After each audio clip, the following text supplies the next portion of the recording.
Hi, good morning guys. I'm on my way to Vancouver. Bale, mag-aasikaso nga ako today nung verification of contract ko para dun sa vacation kong plano. Kasi nga dito sa Canada Place, ang hirap maghanap ng parking. Yung parang pakiramdam na bumabiyahe ako from Quezon to Manila. Although may mga pay parking naman, ang problema nga kasi yung stay ko naman hindi ganun katagal.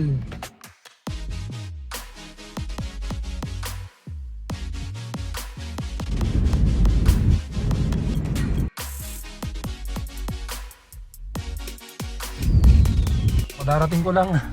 Ang traffic kasi sobra. Maulan pa. Kaya naghanap ako ng mapaparkingan. Sana okay dito sa naparkingan ko. Medyo maglalakad na lang ako kasi malayo pa yung pupuntahan ko Buti na lang pagdating ko dito hindi na naulan. Doon ko na lang iniwanan yung sasakyan ko at dito ako nagpark sa malapit sa Rogers Arena. Yan, and then malapit dito sa parang lake na to. Kasi maglalakad na nga lang ako kasi ang hirap dun magpark. Hindi ko alam kung saan ako makakapag-park dun ng matagal. Kasi pag natagalan ako, tumatakbo yung oras, kailangan kong bayaran. Spring, winter, summer, fall, tuloy ang buhay sa Canada. Nandito tayo ngayon mga kainag. So, nasa Vancouver tayo ngayon. Idol ko talaga yan si Kainags kasi good vibes yung mga vlog niya. Talagang good vibes lang talaga. Wala kang makikinig na mga si Rice Velasquez, ayos lang yan din. Pinapanood ko din lagi yan. Puro real talk lang din. Kaya nga lang madalas nababash siya. Kasi nga daw dinidiscourage niya yung mga tao na mag-Canada. Hindi naman ganun yun. Yun yung reality na nangyayari dito sa Canada. Kesa naman lagi tayong puro maganda lang yung sasabihin. Talagang dapat yung good and bad side na sasabi talaga natin. So yun nga mga kainags. Mga kainags ako.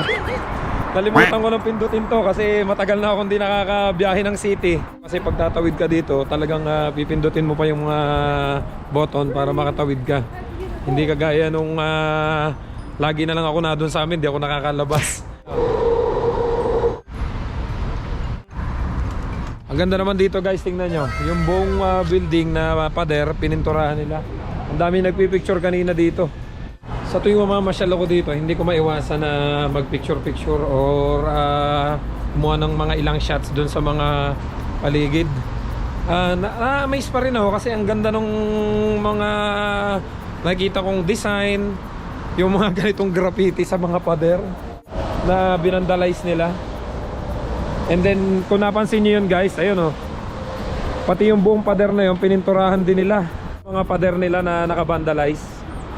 Ang galing, ang lupit ng pagkakagawa. Parang ganito yung mga napapanood ko sa movie, yung mga nag-aabang na mga gangster, tas doon na uupakan. Kahit na spring, ang lamig-lamig pa rin dito. Ayun, ganda na naman ng mga dinadaanan ko. Malayo-layo pa, mga 15 minutes ko pa lalakarin yung pupuntahan ko sa Canada Place. Kasi last time na pumunta ako doon, 30 minutes lang, nagbayad ako ng $18.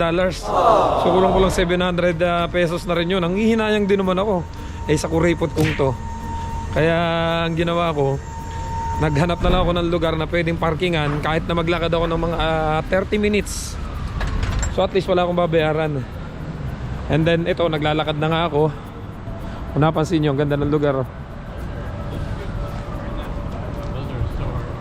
Tsaka nakaka-enjoy yung ganito, yung naglalakad ka, tapos ang dami mong nakakasalubong ng mga tao, iba't ibang lahi. Ang dami mo napapasyalan at ang dami mo nakikita mga store, mga tindahan ng mga meron palang ganito, meron palang ganon. Alam mo yung parang probinsyanong nakapunta ng syudad. Ayan amazed na naman ako sa mga nakikita ko. Ang ganda ng lugar, ang ganda ng building kahit na parang may pagkasinauna. Ang sarap sa matang tingnan. Dito na po ako ngayon sa Canada Place. Dito po sa Canada Place nakapwesto yung Polo. So para sa inyo pong kaalaman, ang purpose po ng pagpunta ko dito is contract verification. Ang contract verification po ay kailangan natin gawin para pag uuwi po kayo or magbabakasyon po kayo, hindi po kayo magkakaproblema sa immigration. Dahil sa katulad po nating mga cross country, doon po ito para sa mga cross country na dumarating po dito sa Canada. And then sila po ay ang record kasalukuyang na doon pa rin sa previous country nila. Kagaya po nung akin, galing po akong Taiwan. Kung kayo po galing ng Saudi, Dubai, or kung saan mang bansa pa po kayo galing, and then nag-cross country po kayo papunta dito sa Canada, kailangan nyo pong ayusin yung inyong verification of contract, which is ako po ay nandito sa British Columbia. So dito ko po siya ayusin ngayon sa Canada Place dahil nandito po yung DMW or Department of Migrant Workers.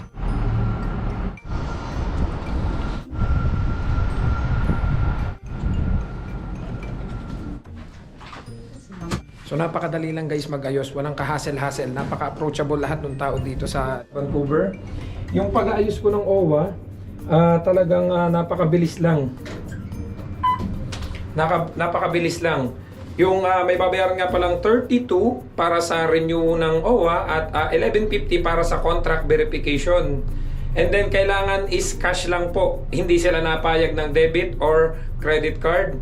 Cash lang po. Kaya bababa po ako ngayon para mag-withdraw. So, maghanap lang ako ng ATM machines kasi hindi sila natanggap doon ng Interac, debit or credit card. Kaya cash lang po ang pagbabayad sa kanila. Walang ka-hassle-hassle. Wala pa akong 10 minuto. Parang wala pang 5 minutes eh. Napakabait pati na Sir Neil yung nag-aasikaso doon sa polo verification ng contract. At si Ma'am Imelda Lacorum sa OWA. Napakabait po nung dalawa. Napaka-approachable. So dito lang siya matatagpuan sa Canada Place.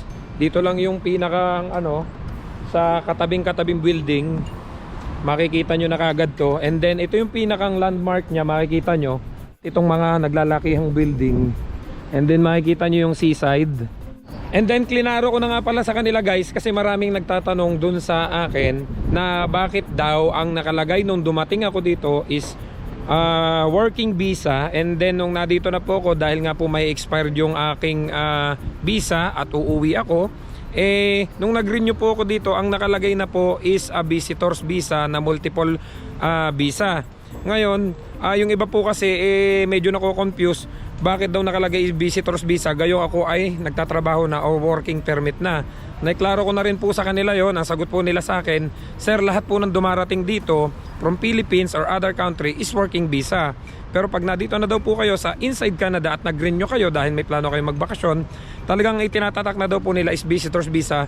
Okay lang naman daw po yon, wala daw pong problema.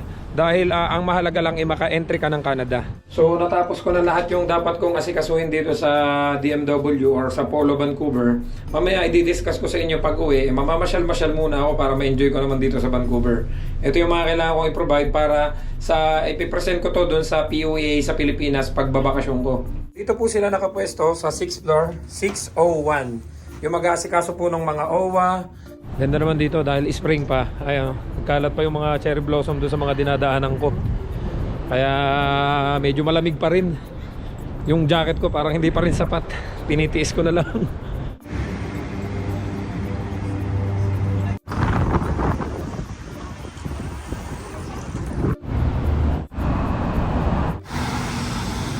So may hinahanap kasi ako yung District Factory Outlet.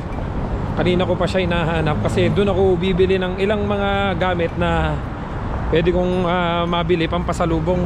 Mas mura daw kasi doon. So natagal habang namamasyal ako. Lamig.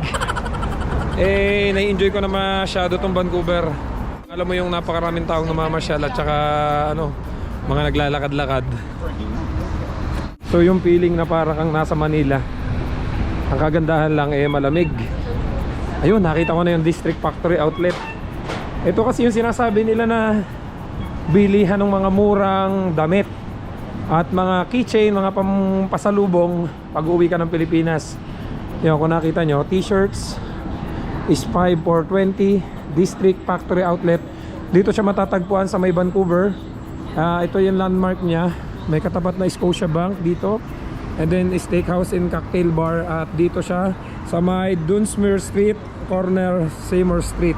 Sa mga uwi ng Pilipinas, t-shirts 5 for 20. Dito siya sa District Factory Outlet. Tara, pasukin natin guys.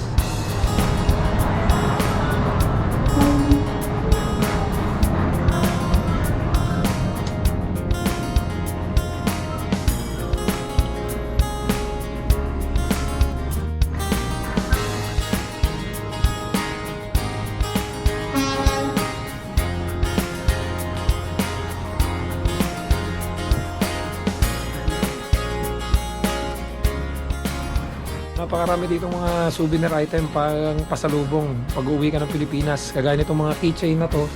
Ayan, cards. Yung pasalubong. And then yung mga t-shirts nila, ayan. T-shirts, 4 for 18.99. Ayan, halos lahat sila may nakalagay na Vancouver, Canada. And then mga cups, bags, and mga souvenir items.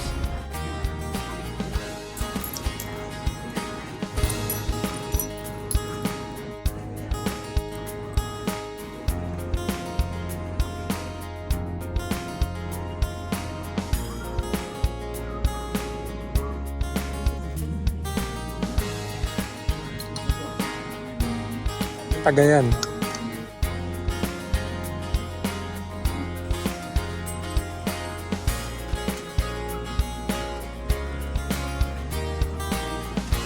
So gaya nga ng inaasahan, ayan, ubos ang sahod.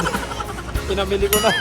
Pero sulit naman, nag-enjoy ako. Ang dami ko nabili, mga keychain, mga rep magnet, and mga t-shirts and cups. So marami-rami din ako napamili dun sa District Factory Outlet kasi talagang mura yung mga t-shirts nila, cup, at saka yung mga souvenir item like yung mga keychain, rep magnet, at saka yung mga cup. Halos lahat yung mga souvenir items pag uuwi kayo ng Pilipinas, pampasalubong, dun murang mamili sa District Factory Outlet. Marami na rin ako nakuha na hindi lang mga souvenir items, pati yung mga stickers at saka ano na ididikit ko dun sa mga gamit ko sa kwarto. So ngayon, punta lang ako sa Jollibee kasi nagugutom na ako. Kakain lang ako doon and then uwi na rin ako kasi para makapagpahinga kasi may pasok na ako bukas. Ang sarap pa sanang mamasyal kaya lang umuulan na. Nakakatuwa din naman dito mag-ikot-ikot kasi ang daming mabibilhan na mga sale. At saka yun nga lang, magastos. Doon pa lang sa pinuntahan kong sale, ang laki na ng napamili ko. Pero kahit pa paano, nag-enjoy naman ako. Para tuloy gusto kong bumalik dito ng isang araw na day off ko. Tapos ulitin ko lang, mag-iikot-ikot lang ako. Kasi ang daming mga pasyalan dito na kaya kaganito. Yung outlet ng Vans. Gusto ko din sana siyang pasukin kaya lang naulan gusto ko na rin magpahinga kasi may pasok pa ako bukas. So dadaan lang ako sa Jollibee para yun na lang yung ilalunch ko. And then uwi na rin ako kasi para makapagpahinga.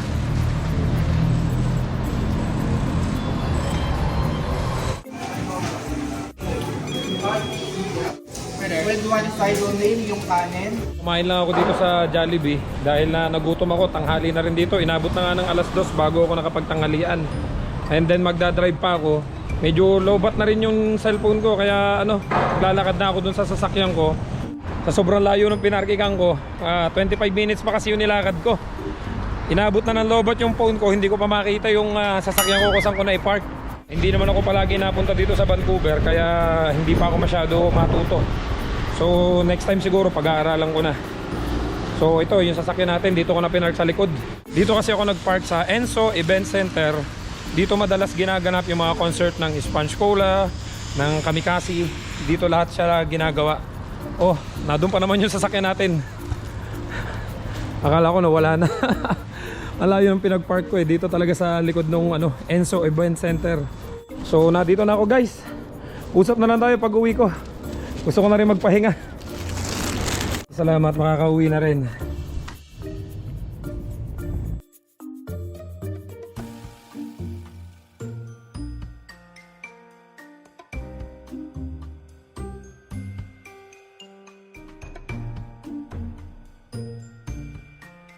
So ito nga po pala yung mga requirements na kailangan nyo i-provide pagpunta nyo po dito sa Polo or sa MWO Migrant Workers Office dito sa Vancouver. So since I'm here in British Columbia, dito po ako dapat pupunta sa may Vancouver kasi dito po siya nasasakop sa may British Columbia.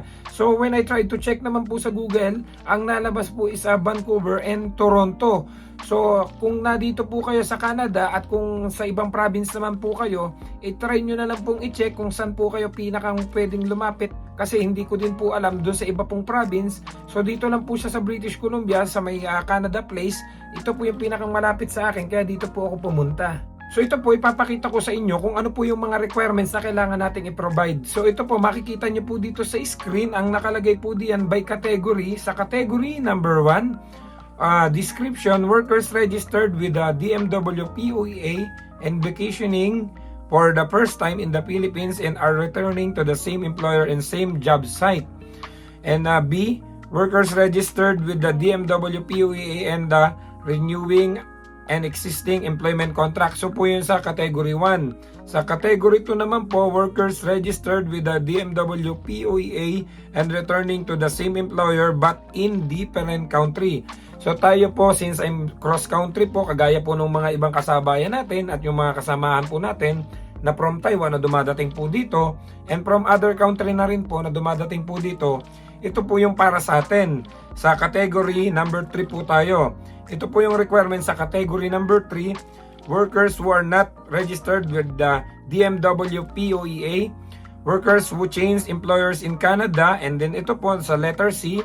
Workers who were hired or recruited from third countries and whose employment contracts were not verified by MWO Polo Vancouver. So dahil nga po galing tayo ng ibang bansa ay hindi na po tayo nag-exit doon, galing tayo ng Pilipinas papunta ng Canada, ay nangyari po, kagaya po namin galing Taiwan, diretso na po kagad dito sa Canada. Ito po yung mga kailangan nating i-provide para po maipa-verify natin yung contract natin just in case po na uuwi tayo ng Pilipinas para po magbakasyon. Ito po yung number 1 na requirements nila is valid Philippine passport, valid re-entry visa, valid work permit, employment contract and addendum signed by the employers on all pages, valid ID of the employers, proof of employment, certificate of employment or pay stub for the last 3 pay period, letters of guarantee from the employer and workers sworn statement to be executed in the Philippines through the POEA, and online appointment at dito nga po sa POEA online nila sa Pilipinas na po ito mangyayari. So mapapansin nyo po dito sa pinakang last part, dito sa may right side, bakit po yung 1 and 2 na category, ang OEC will be issued by MWO dito po sa mismong Canada, pati po yung category 2. But yung pangatlo po, since tayo ay cross country, makikita nyo po, MWO will be issued by DMW POEA sa Pilipinas na nga po yun kukunin. So after nyo po mai-provide lahat ito, tatatakan po nila and then ibabalik po sa inyo yung isang copy. Sa kanila po may iwan yung isang copy. Ito po yung ipipresent ninyo sa POEA sa Pilipinas once na magbabakasyon po kayo. And then magsiset po kayo ng appointment sa kanila. So kung halimbawa kasi valid naman po ng 60 days po yung POEA yung balik manggagawa para po magamit nyo pabalik dito sa Canada. And then yun nga po, wala na po kayo magiging problema sa immigration. Ipapakita nyo lang po ito kasama po yung i-release sa inyo ng POEA, yung OEC para po kayo makabalik ng maayos dito sa Canada. So kaya dun po sa bakasyon nyo, let's say 1 month po yung bakasyon nyo, maglalaan po kayo ng isang araw para po pumunta sa POEA para po may ayos yung OEC nyo dahil po talagang kakailanganin nyo yan. So kung halimbawa po ay naasikaso nyo po yan ng yung first week nyo pa lang po, so may 3 weeks pa po kayo para mag-enjoy para hindi nyo na po kung kailan paalis po kayo, saka nyo pa po aasikasuhin. So paano ba yan guys? Hanggang dito na lang muna. Maraming salamat sa panonood. Naway marami kayong natutunan sa ating today's episode. Ayusin ko lang muna itong mga requirements ko at itong mga pinamili kong pampasalubong. At sa mga susunod kong vlog, i-content ko nga pala kung paano kami nakalipat. Gaya nga nung mga nire-request ninyo, sobrang dami na kasi na nababasa kong nagre-request na i-content ko daw kung paano kami nakalipat from yung unang employer namin, hindi namin natapos yung kontrata kahit na kami temporary foreign workers pa lang at nakakuha kami ng panibagong working permit. So hanggang sa muli, huwag niyong kalimutan mag-subscribe, i-like at i-share nyo na rin yung ating mga video para kahit papano updated kayo sa mga susunod pa nating vlog dito sa Canada. Maraming salamat, hanggang sa muli, I love you all guys, see you!